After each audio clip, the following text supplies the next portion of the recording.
56 Rock City Road. This is WATV, and we have a real wonderful and special guest here. And I haven't even been introduced yet. So I'm George Conant. You are? Joanne Spotted Bear. Nice to have you here, Joanne. And I see you've been on the road doing some consciousness raising here about the issues of water protection in Standing Rock. And I'm just going to turn this right over to you, and you bring to the message to the people the best way we can here. Okay, that sounds really good, and I thank you for having me here, George, right? Yeah. George, yeah, okay. Still George, yeah. Okay. First off, I want to say, Tokaya Tinkashla Wopila Waku, Lemia Chamatomia Hemia, Chunkpe Opiamatiwa. My dear relatives, before we say anything, we always thank the Creator first. My Lakota name is Bear Woman. My English name is Joanne Spotted Bear. And I am from Wounded Knee. I'm actual descendant of the Little Bighorn, the Wounded Knee Massacre, World War I, World War II. 1973, during the AIM days, my father was a cop who walked off his job because he knew right from wrong. Today, at the United Nations level, I'm known as a High Excellency for the information that I distribute to the world through Facebook and anybody and everybody who will listen. Okay. You've come a long way to be here in Woodstock, and I know you have a limited amount of time, so we're glad to have you on. For the benefit of our audience, could you give us a quick update? What we might need to know now? Okay. I have learned in the last 10 years that United States went bankrupt in 1933 and never ratified, dialogue, or notified 564 federal recognized tribes north of South America, let alone the world. And we all agree that treaties are supreme law of the land. And the Fort Laramie Treaty 1851 is listed in the Chronicle list of international treaties, and it does not belong to Dave Archambault or the Standing Rock Agency. As a matter of fact, David Archambault's sister, his name is Judy Archambault, and she does work in the Bureau of Indian Affairs in Washington, D.C. Uh-huh. Yeah, that's what I thought, too. Mm-hmm. There is an awful lot going on for the Native communities here in the east, with land claims, the Adirondacks being 6 million acres that were in the same kind of early period of 1913 in that area, was really administratively stolen from the Haudenosaunee, this five-nation confederacy. And that litigation has been endlessly going on, and for a lot of people who don't understand these things, where it's been an education for me, where when it's convenient for the federal or state government, you're your own nation. But when it's convenient for the federal or state government and their corporate pals, you're wards of the state. And so in combating that, when we go out to the more western parts of North America, we find that the territories are much larger, and there's seemingly a stronger sense of conflict. I really love you right now because you brought up an extremely good subject. I want to apologize to everybody. We call that the Dakota Access Pipeline cough. No, I understand they've been crop dusting substances over the people. Yes, and that cough hasn't went away, so I apologize to everybody. But I just want to share that Anda and I went to jail in Washington, D.C., and I spent about a good week in Washington, and I asked every lawyer and anybody I ran into Washington, I asked them, is Washington a country? The majority of the answers that I've received is Washington is not a country, not a nation, not a territory. The downtown part of Washington, D.C. is a city, and within the buildings is federal. However, under a bankrupt corporation as of 1933 cannot be a federal corporation. As a matter of fact, the United States, because of the 1933 bankruptcy under 28 USC 3002, the United States became a federal for-profit corporation with the charter number 052714196. So when we, Andy and I, and Michaela and I, all of us went to jail from Scott Pruitt's office on January 17th, we went back to court February 2nd. At the time of the arrest, we had the Peace and Friendship Treaty right here of January 17th, 1887. Also, the U.S. Constitution, where Article 6, Clause 2 states that treaties are supreme. You want to reach in my jacket? I had my UN ID badge and the flag of the Little Bighorn. And we mentioned to the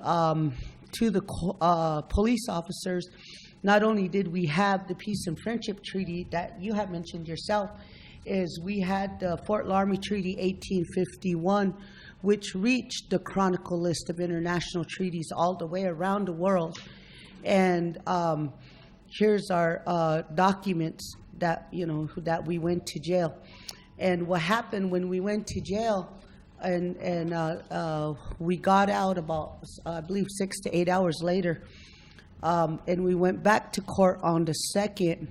They threw our court cases out with no papers. So our court case was technically thrown out, and I was managed a lawyer at the time, and I told the lawyer, no bankrupt corporation can hold a federal Indian with treaties. Mm-hmm. Not to mention, we also have the United Nations ID badge, and a tribal member, and so that's. Wow. Yes, you can zoom right in on it. Beautiful. And so what happened is they held and took the flag of the Little Bighorn and held it from January 7th until the 4th, January 4th, 2017. And no bankrupt corporation can withhold the flag of the Little Bighorn. So with that being said, we managed to talk to the U.S. Attorney General, and we got the flag back on the 4th. I didn't wait for the lawyers to go get the flag. I decided to start pushing my weight and get the flag back because I wasn't going to be playing a waiting game with a bankrupt corporation on a sovereign flag. Well, you're in good company here because I'm part of a group of people where we don't use lawyers because you are more powerful without them. And the way the corporate courts work, or the commercial courts work, they don't have jurisdiction to hear anything more than a traffic fine or infraction of that matter. So, not even a traffic fine. Not even a traffic fine. So by taking authority the way you have, that was the correct way to get the flag back, actually. And this is something that our civilians out here in the mainstream don't know. They don't know that they have authority if they simply exercise their rights. And this is keeping our rights secret is depriving you of them. And this is a technique. I'll let you. You have a thought going on there. I do. I was just looking at 2 documents that I have. On September 21st, 2016, I filed a document into the Court of Appeals expressing that I knew about the bankruptcy and the charter number and the 2 court cases, Ketch versus Bond, U.S. versus Bond, and U.S. versus Bond, and Ketch versus the United States. Mm-hmm. describing that those are not a country. And the bankruptcy and the fact that Dakota Access Pipeline and the Army Corps of Engineers, especially the Army Corps of Engineers, had two court cases that was unsolved in North Dakota, and this would be the third court case. Two judges recused themselves, and then I had found out just the other day that the court cases went from the Court of Appeals, which is higher than the district court. Am I right? That's right. Okay. Went back down to the district court, and I'm trying to intervene as a third party into the courts in Washington, D.C. as a third party intervener, because we know that under 80-4 of the Pine Ridge Teton Treaty Council, agencies have no say, tribal agencies. And we also know that the United States went bankrupt in 1933. So the United States technically has no jurisdiction. And then just recently we learned that David Archambault, the tribal president of Standing Rock, his sister Judy Archambault works for the Bureau of Indian Affairs, which is sending the Bureau of Indian Affairs police into Standing Rock to remove the water protectors, and nobody is standing up for sovereign rights from these agencies. And so with that being said, the way that I feel, and I feel very, very strong about this, is no one is to be hurt on black ink on white paper. Vanessa, she should have never lost her eye. Sophia should have never lost her tendons in her arm. And as far as David Archambault saying he owns the treaties and Standing Rock's a nation, well, that's a lie, because I got the treaties.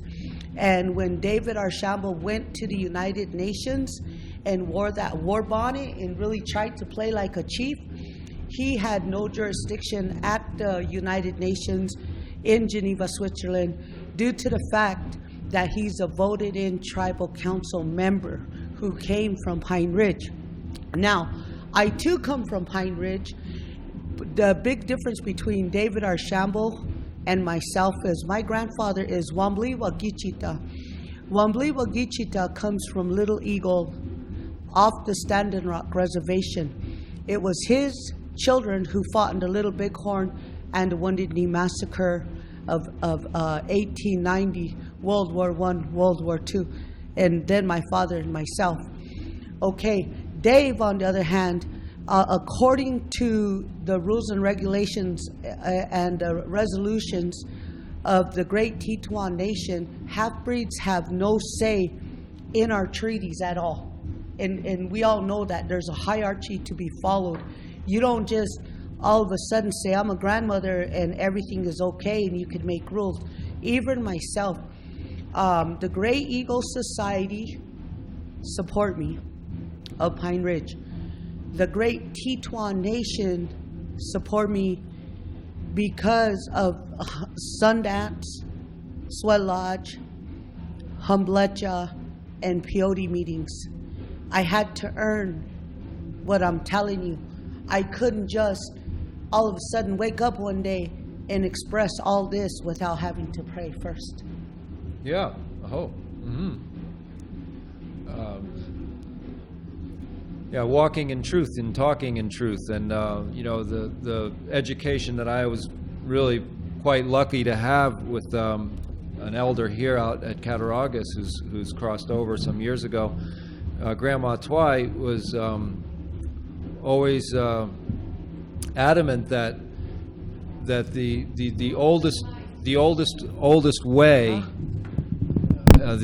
oldest traditional way is the cycles of truth, or the medicine wheel, and as she described it, and we have a responsibility to speak the truth and to work in truth and to love the truth.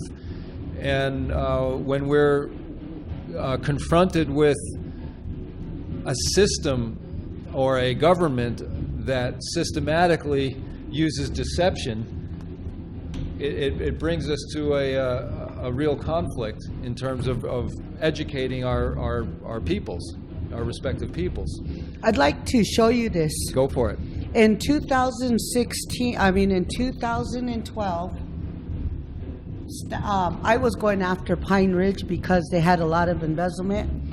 And so I wrote to the IRS in Pierce, South Dakota.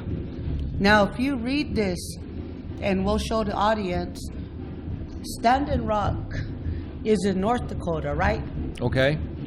Why are Standing Rock Indian reservations, why do they owe the IRS in Pierce, South Dakota? And can you tell me how much? Wait a minute.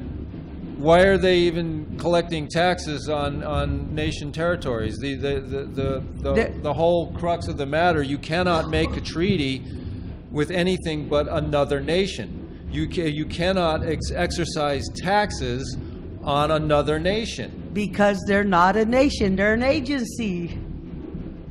So what you're telling me is that these are corporations, yes, masquerading as nations. Yes, and that's exactly what I have right here, and it's in black ink on white paper. Yeah. And so now with the United States being bankrupt, and Standing Rock being an agency and bankrupt and having no rights over treaties, and Dave Archambault basically just in my most bottom of my heart, I have never, I disliked John Steele quite a lot. But when I found out that Dave Archambault had fooled the world and lied to 564 federal recognized tribes, and the embezzlement of through the great lie of what I call the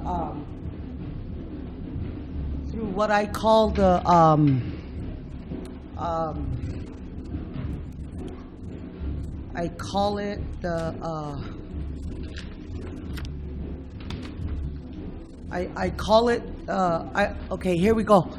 I have the documents to David Archambault and Standing Rock, their financial report. And the documents that are being sent to me from Standing Rock on the money of the donations and the federal monies, and with Standing Rock owing the IRS, none of the finances add up. They just do not add up. For people to get shot at for people to get shot at with rubber bullets and their arms blown off, and to neglect health care, and to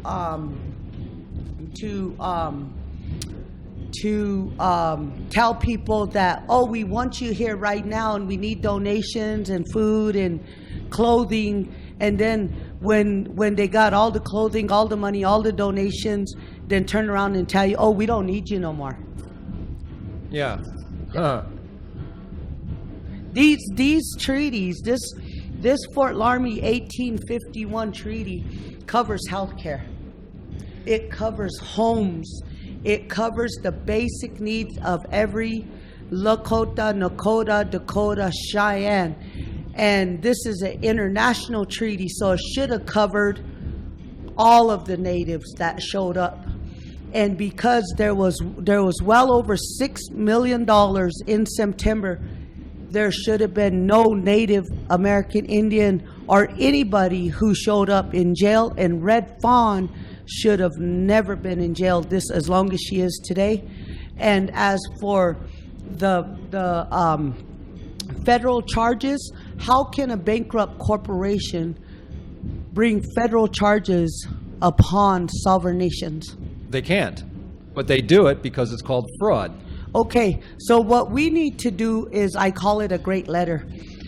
In this document here, I'm challenging the lower courts in Washington, D.C., the District Court of Columbia, and I'm challenging them on the Constitution, the bankruptcy, and their judicial review, stating that they need to prove to us what gives them the right to supersede Native American Indians.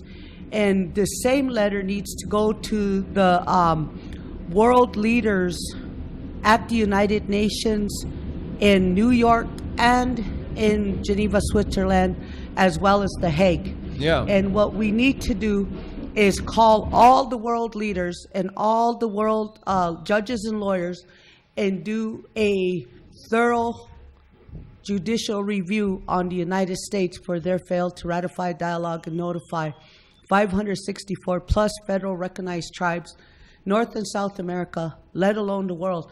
I also believe we need to put eminent domain on Washington, D.C. If they're going to drill things such as bitumen, I call it bitumen, and it'll create bone marrow, cause baby deformation, and eventually death. If they're going to kill our people, then we want to know who's giving you the authority to supersede over the original people of the land. Yeah. Bitumen is a type of gas that they drill deep under the earth, and they mix it with tar sands, rock and gravel, turn it into tar sand, run it through the pipes, and if a pipe breaks where they're drilling, anything within a 2-mile radius will die instantly. And then if the pipes break, anything within that 2-mile radius, plus if it hits water, you can't taste it, you can't smell it. It'll get into your food supply, your water supply, and again, that's where it'll create bone marrow deformation in babies and cause death. And these are things you don't never see coming. And so from North Dakota to Texas, from North Dakota to Iowa to Florida, this is the new Wounded Knee, and we're all in a heap of crap right now. Yeah, the Oglala aquifer is the largest fresh.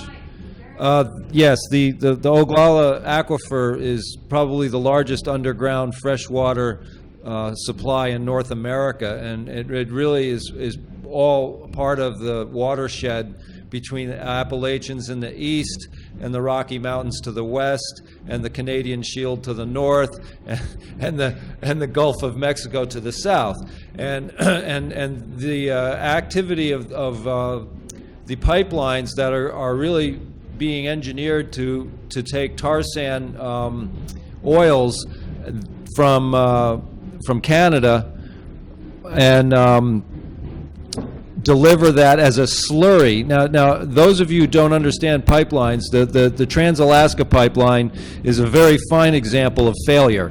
It moves an awful lot of oil and crude, but at the same time, every one of these pipelines are a high maintenance issue. They fail. They fail especially in harsh environments where there are wide swings in the temperature, and this causes the seals between the various pipe lengths to change configuration and leak. This is not a problem that's an isolated event. This is all pipelines leak. They all do. It's a function of time. It's a function of poor materials. It's a function of shoddy craftsmanship because they're on timelines. It's not the fault of the workmen. The workmen are working hard, but they are under pressure to do it fast. And whenever you do a infrastructure build fast, you will have errors. It's just a matter of course. That's the way it goes. The pipeline. I'll let you talk here. I'm going on. Okay, that's good. That reminded me, the pipelines in North Dakota. When we were there in September, the pipelines were going up really, really fast. And so this is not about just water. It's about food supply. It's about land. It's about minerals. It's about everything that you use in your lifetime to survive here on Earth. I feel so hurt at the bottom of my stomach because I feel like I'm fighting a battle all by myself. And I went from California to Washington, but the way I want to share how I got here. I got a phone call from Pine Ridge, South Dakota, and my Auntie Lorraine asked me to go help Standing Rock because I knew what I was talking about. My initial goal was to go there for 1 week and go home back to Reno. I wind up staying 3 weeks. Sorry. And then I went to Washington where I bought these treaties. And from Washington, I went back to Standing Rock and I proved that treaties are for sale and that these treaties do belong to us. And then I went down to Albuquerque where a friend of mine, they helped me to write a court document, which is this court document. Mm-hmm. And we submitted it into the courts, and they denied that first letter, so we had to redo it for a second letter. I then went to LA and I met with another friend on an international level who also knows about the Mexicans in Mexico, and I asked them to please help because we needed as much help as we can get from Mexico and from all over, basically, because we knew that this government was lying to the world. From LA, I done went back to Standing Rock, back to LA, back to Standing Rock, and then we went to Washington, where I was called to go to Scott Pruitt's office. Scott Pruitt at the time was having a hearing to be a director of the EPA, Environmental Protection Agency. Huh? The Dirks and Office Building. Yes, the Dirks and Office Building. And there's a video where it shows Andy and I going to jail, and it's on our friend Lorna Knows His Guns Facebook page and videos, and she recorded us going to jail. She's the media director for indigenous media. When we were at Scott Pruitt's office, they said I could go into the hearing and pray. I was in full regalia, like I said. And we also was told to stand in the front by the police. And when we could not go into Scott Pruitt's office, first what happened was, can I let Andy tell that part of the story? Sure. Okay. Right in the mic. Right up to the mic.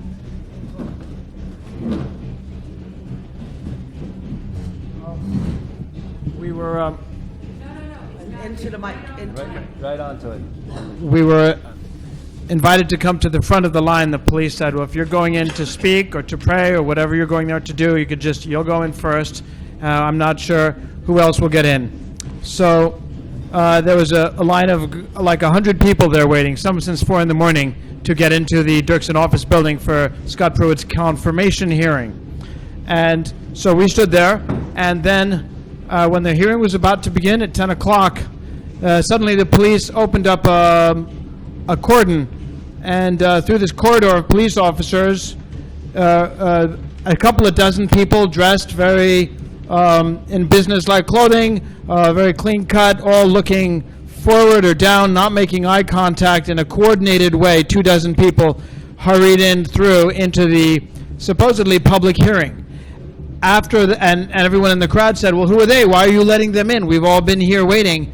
And then the police announced, well, the public seating has now been filled, the 26 public seats.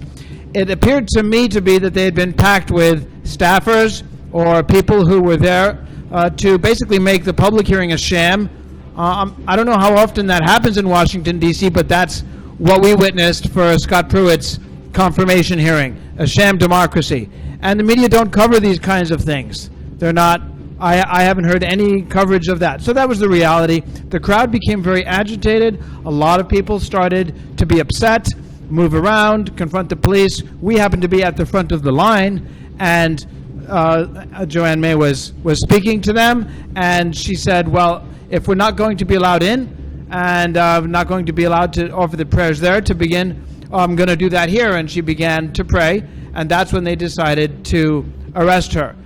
She was not the loudest person. She was not being as confrontational as others, but she was dressed in her regalia with her eagle feathers and her treaties and her pipe, and we were not going there to be arrested, but they started to rough her up. All of this is actually on videotape.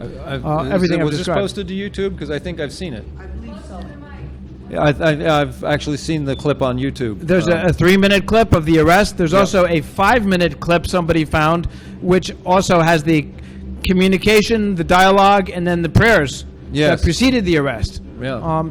So we then, went through a day of being handcuffed to the walls in there, and I watched the police officers struggle for hours trying to figure out how to describe what had happened in a way that might construe as having created criminal behavior. Yeah, the cause. They have to have a cause. They have to have proof and a Several cause. senior to establish- officers came and said, well, wait till you figure out what the charge is, because you have to tailor what you say happened to the charge. But they kept running into, Oh, that's called lying. that's called lying.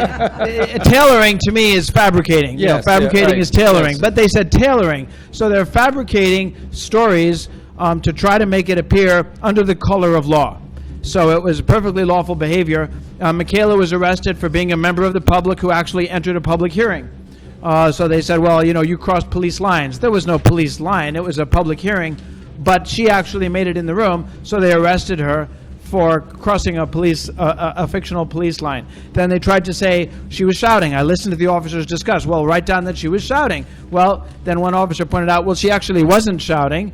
And then somebody said, well, how about demonstrating? Holding signs. No, she actually didn't do that either. So they kept trying to figure out. Finally, they said, well, we'll charge her with standing in the hallway. She has a body and she was standing there, but she was not obstructing until she was surrounded by police officers who obstructed the hallway. It was just a farce. They tried to charge me with resisting arrest because I attempted to hold on to her and to protect her in a protective way. And so they said that, okay, they'll call that resisting arrest. But actually, then somebody thought to read the actual law, and it points out that you actually have to be struggling with a police officer, at least put your hands on a police officer, and I never touched anybody but her. So they threw out resisting arrest, and they said, well, let's call it resisting, interfering with a lawful arrest. It was a farce, and nobody wanted to sign their name to it, and then finally the prosecutor decided not to press it.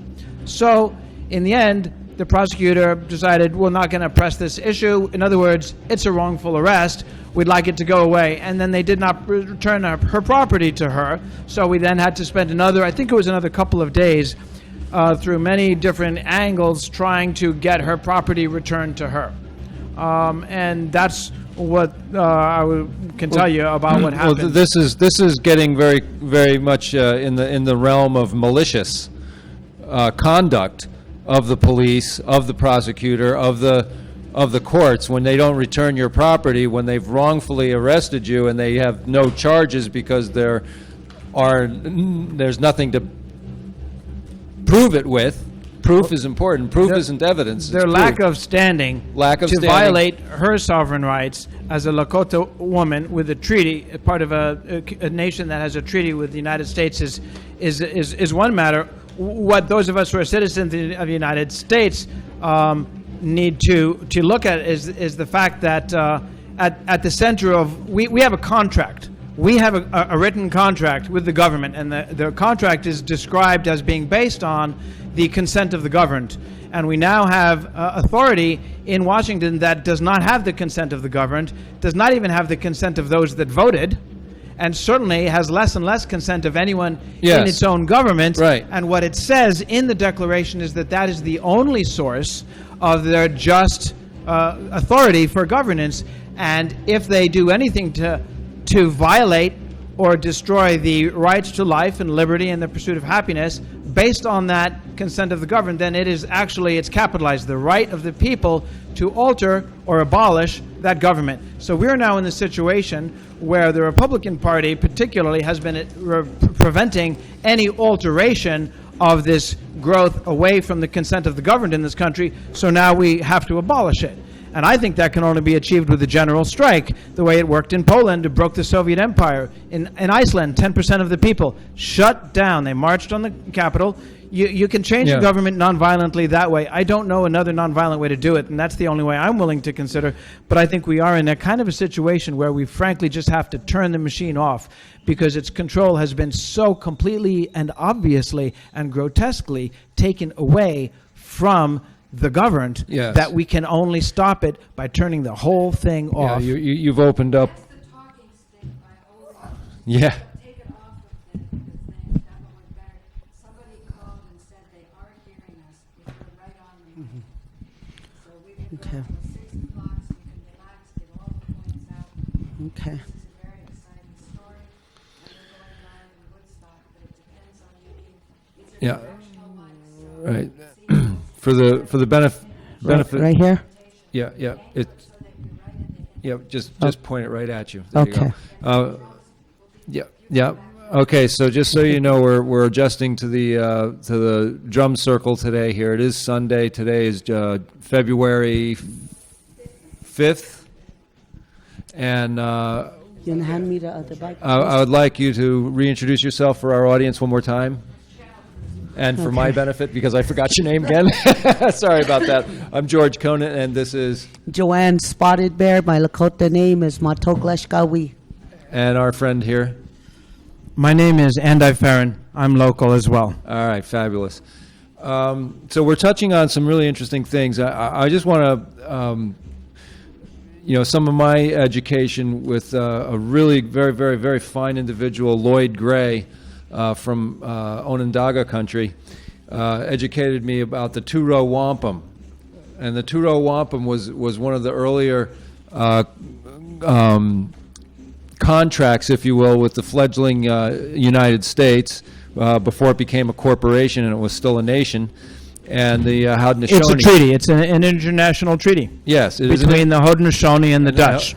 Precedes and has standing Yes, that's right. beyond and prior to the existence Of of the United this States. apparent United States that we have. Yes, right. My friend in Canada calls it the United Hates of America. Yeah. And it's starting to feel like that. But the idea is you have a purple field in the background with two white stripes, and these are two canoes of law operating on the waters of life, and that these two bodies of law, one represents the law of the United States or the colonies at the time, Yeah. and then the other is cosmic law or universal law or natural law of the people. And you can't have a foot in both canoes. You're either subject of one or a subject of the cosmos, a natural person. And the problem that we're having now is one of these canoes is not operating even within its own rules. And it's fully attempting to control the other canoe by creating fictional governmental authorities that are corporate births and children of itself. Yes. In the color of authority over an independent people. It's in the Fort Laramie Treaty, I believe, it states in so many terms that this is a treaty with the full-blooded Lakota, Nakota, Dakota, Cheyenne, Yankton, the peoples that are the original peoples, and people that were not full-blooded peoples. We all might have our own ideas about a racial classification like that, but this treaty stipulates that who has standing as a sovereign nation, as my understanding, is the full-blooded Lakota people. Right. And therefore, my understanding is that the assertion that the tribal government created as a United States corporation run by whomever follows those rules to get elected in those offices is not. It may be an agency that has whatever authority the United States government has agreed with it that it has, but it is not actually an independent nation with sovereign authority to deal directly as another nation with the United States. Yeah. One of the thought exercises that I was brought into is I was asked to compose a document for unrecognized communities of Cherokee peoples in West Virginia, and northern North Carolina, and the thought that these peoples were having, they were living in communities that evaded the Long March in 1830s, and as time progressed, they were finding themselves marginalized and very, very poor, and they were trying to get recognition for their native status, which they eventually did get. And what came up was well, what's Indian? What's native? What is it? What are the defining things? Is it blood quanta? Or is there more to it? And what I contributed to that argument was well, yes, it is important that genetics have a role in it, because these are the inheritors of the land, that their peoples have been here for thousands and thousands and perhaps millions of years. That's a whole other topic, is the truth of what we are as a species. But then there are people like myself who are fractional. I'm part Chippewa, and I'm half Irish, and then I've got everything else. I was Wampanoag. There's all kinds, because my father's side of the family has been here since 1620, and so my as coming from the point of view as a fractional Indian, it is my choice to put both of my feet in the canoe of cosmic law, and since I have done that, I have not voted. Since 1980, I have not voted. Because if I vote in any federal or local election, then I am giving jurisdiction and authority and credibility to a fraudulent scheme. I like that dual citizenship, where you could jump on one side and get back to the other. Well, why would I want to jump into a canoe of fraud? Well, the United States is bankrupt, and I have to admit, I voted for Obama, and this is before I knew everything that has come clear to this day. And 8 years ago, I didn't know hardly anything. I've been doing this for 10 years. But 8 years ago, I didn't know nothing. I thought I knew it all, and I didn't. And all I can say, if we can get back on these documents. Yes, go for it. Because this is really important. This here document shows that the U.S. is on top, but it never expresses the bankruptcy of the United States. And then this is the court system. It says U.S. Supreme Court on top, which is right across the street from Washington. And then the U.S. Courts of Appeals. And then it goes on to say that state appellate court, federal district court. So it's going to go district, Court of Appeals, and this U.S. Supreme Court. This documents that I have here, they went from Court of Appeals, which is right here, to district court, which went down back. It went back one. Can you zoom in on that? Yeah, editing, I'll do it. Can you, Yeah. right. Let me try. You gonna help me on that one, please? All right. Yeah. Let me just, I got to adjust here. Okay, so it went down to district court, and what it says, what it doesn't mention is that the tribal courts are at the bottom of the totem pole, and here is a letter that was written to Governor Susan Martinez in Albuquerque, New Mexico, and Governor Susan Martinez, when I seen her, had agreed that treaties are supreme law of the land. Right here, we submitted it. Her Governor Susan Martinez's secretary signed it, and her office received it. And right here, section number 5 says the supremacy clause is a place to honor treaty for the good of humanity. The supremacy clause, Article 6, United States Constitution. So when we go to the United States Constitution, page 15 here, Article 6, right here, if you don't mind reading what it says right there. Oh, let me get my glasses. Okay, I'll happy. read it. Keep I'll- going. Okay. It says, "The constitutions and the laws of the United States, which shall be made in pursuant thereof, and all treaties made, which shall be made law of the land." Okay. Or no, under the authority of the United States shall be the supreme law of the land.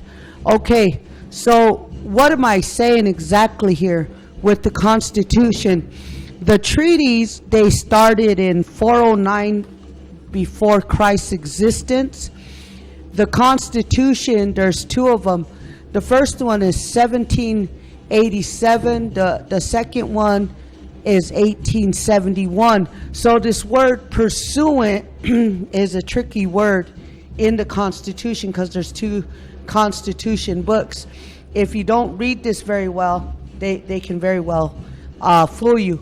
And when you're in court, they can tell you, you know everything about a treaty.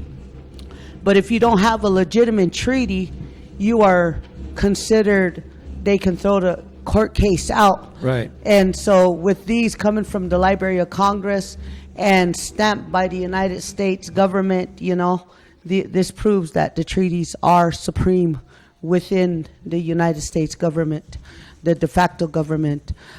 Here, I'm going to have you read this one right here. This is the 1851 letter between the United States government and the great Lakota Nation of 1851. Okay, this one is dated 1928, Department of State, Washington. And it says, in reply to reference,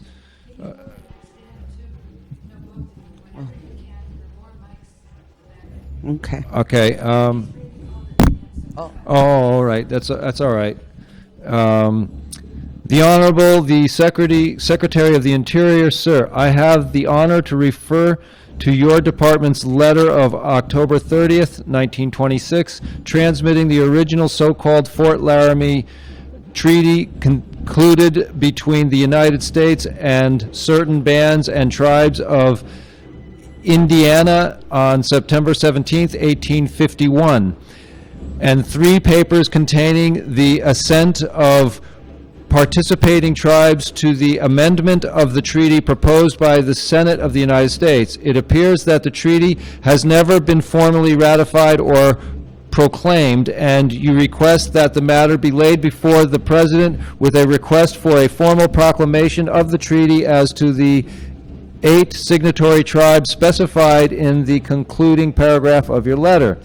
In this connection, your attention is invited to the provisions of Section 2079 of the revised statutes of the United States, which reads as follows: No Indian nation or tribe within the territory of the United States shall be acknowledged, and I am missing, Okay. or recognized as an independent nation, tribe, or power with whom the United States may contract by treaty, but no obligation of any treaty lawfully made and ratified with any such Indian nation or tribe prior to March 3, 1871 shall be hereby violated or impaired.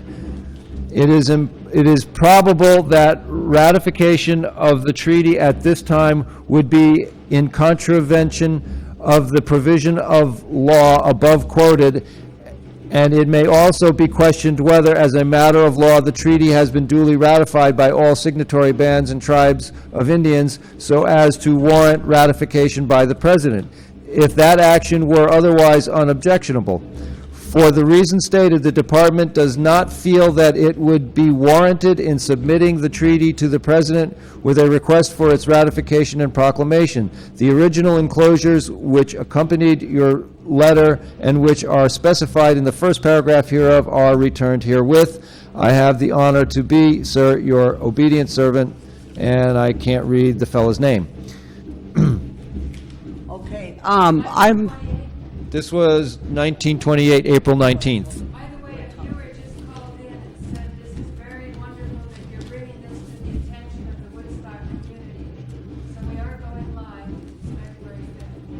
Thank you very much. Okay, I'm looking for the chronicle list of international treaties worldwide that I have. And the chronicle list of international treaties were made with the indigenous people of the world.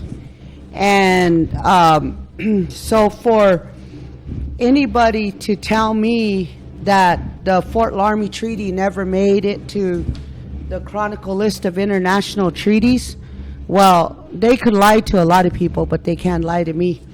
And Well, black this, ink on white paper is very, very powerful. while you're searching through, I want to, Tell people this was very last minute, yeah, just so you know, meeting at a movie called The Best Democracy Money Can Buy, that's how this happened.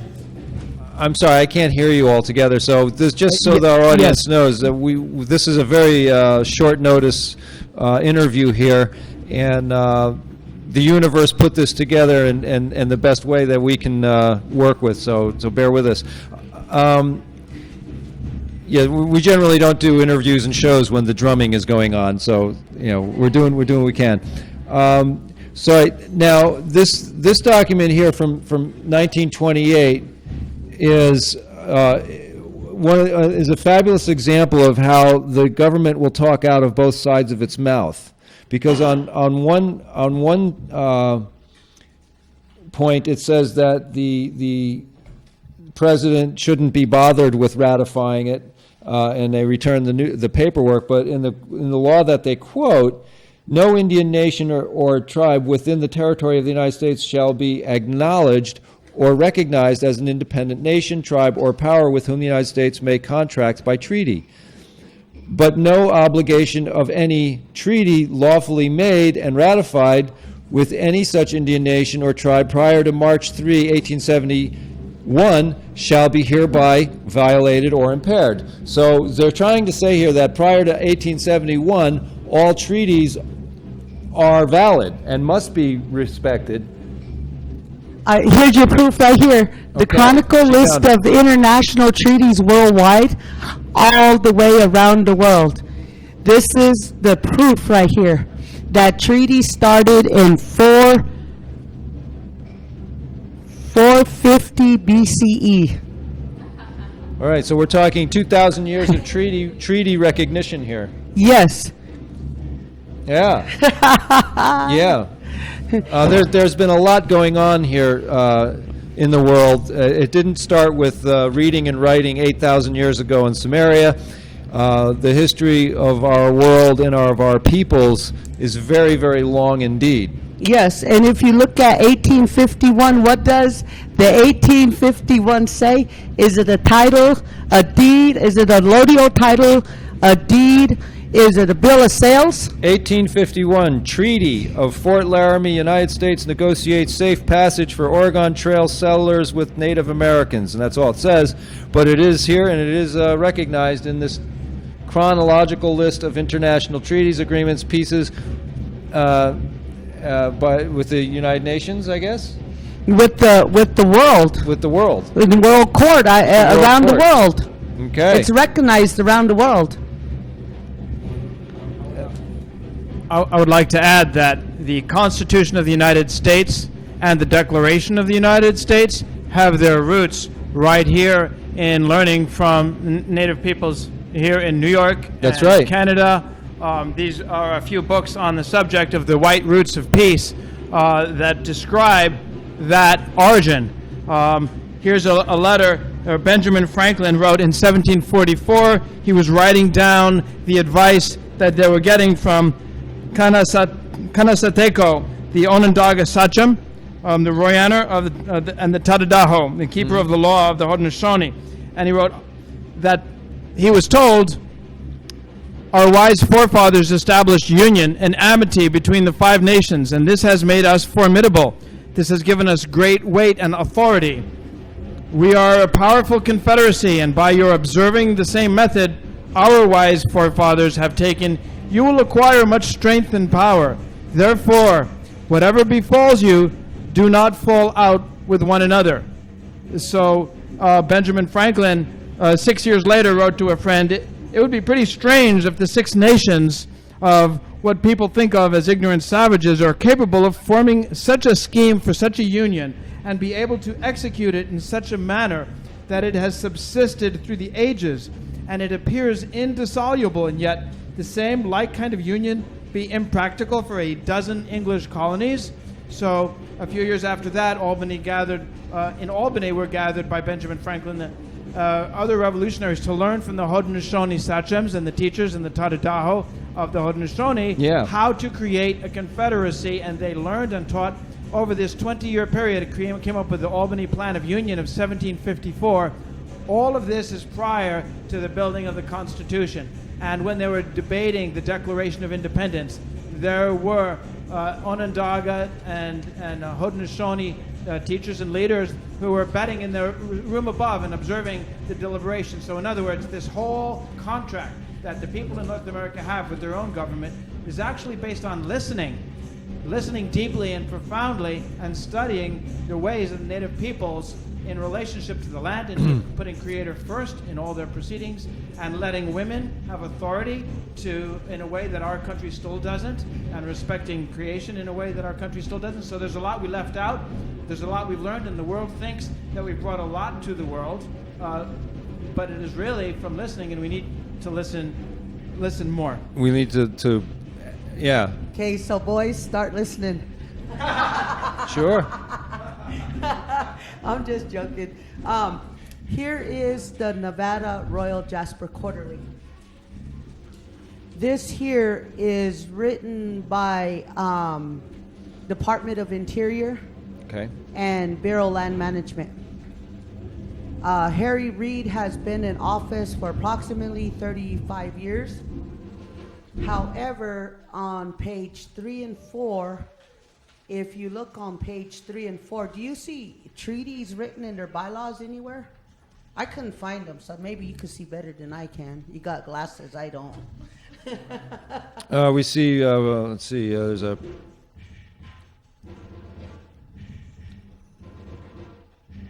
This is in reference to mining and claims of prospectors. Purpose and need, purpose of action to explore, develop, reclaim quarry pit. There's a bunch of sites for rules and regulations, but they don't look like Supreme Court law to me. Then we have 1.4 land use plan conformance statement. I am not seeing anything here but what looks like commercial corporate jargon for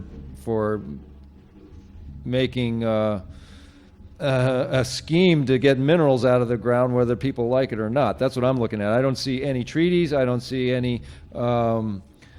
All right, it says here relationships to statutes, regulations, other plans, environmental analysis documents. The proposed action is consistent with federal laws and regulations, plans and programs, and policies affiliated tribes, other federal agencies, and local governments, including the following documents. And none of these. Activated by consent, basically. Yeah, and none of these documents are treaties. How about the other side? Right here you've got some... Okay, then we have Endangered Species Act, we have Migratory Bird, Native American Graves Protection and Repatriation Act, American Indian Religious Freedom Act, National Historic Preservation Act, Archaeological Resources Protection, Wild Free Roaming Horse and Burro Act, and Clean Water Act. Did I hear you say that federal rules and regulations? I believe treaties a federal rule in the Constitution. Aha. But there's no treaties, right? None listed in the bylaws. None listed here. Harry Reid, I got you, buddy. I got that. Harry Reid? No, but I got his I like his document because, you know, he wrote treaties out. The other one that is really interesting next, so we have Governor Susan Martinez of Albuquerque, New Mexico, who agreed treaties are supreme law of the land. We have the Department of Bureau Land Management and Department of Interior, who wrote treaties out of their bylaws. Now we have Donald Trump. Okay. All right, let's talk about Donald Trump. Could you read that first? paragraph right there. All right, Trump advisors aim to privatize oil-rich Indian reservations. All right, let me just take that statement there, folks. If anybody has been understanding anything about what privatization means, before I jump onto this, our general population has been subjected to, for quite some time now, the privatization of a lot of things. Water, for one thing. Right here in our own Ulster County, it is illegal. Although it is not enforced, it is illegal by statute, not by supreme rule of the land, but by statute, to collect rainwater. Because the EPA and the federal government has declared that all water has now been privatized because it is a commodity to be controlled, and we as citizens are not legally allowed to trap and hold and restrain rainwater, not even off your roof, into a barrel. Okay, this is where they're really starting to put the clamps down on our right as a natural human being. All right, so now keep that thought in mind. With privatization, also, if you've ever been up against the threat of going to jail, our prisons are privatized. They are run by private corporations. It is no longer what they call correctional system, or the prison system, is no longer run by our government. It is run by corporations, which have a vested interest in putting people in jail because that's how they make money. All right, A bankrupt corporation. Okay. Well, no, these are private corporations that are not even government run. No. Yeah. Black ink on white paper, all corporations are created on black ink on white paper. Agencies are created on black ink and white paper.